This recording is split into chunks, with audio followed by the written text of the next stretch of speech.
యూదా యేసు ప్రభుతో స్నేహం చేశాడు, సహవాసంలో ఉన్నాడు, శిష్యులలో ఒక శిష్యుడిగా ఉన్నాడు.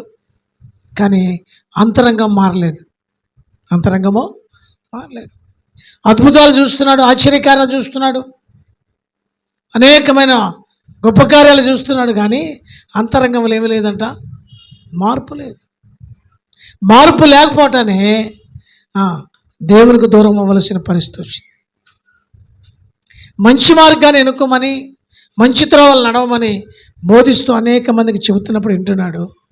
అనేక మంది మార్చుకుంటుంటే చూస్తున్నాడు, అనేక మంది బాగుపడుతుంటే చూస్తున్నాడు. కానీ తన అంతరంగంలో ఆశ చచ్చిపోలేదు.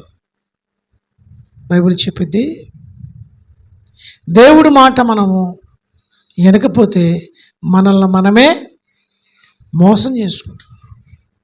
ఇంకా బైబిల్ చెప్పింది, మోసపోకుడి, దేవుడు వెక్కిరించబడు.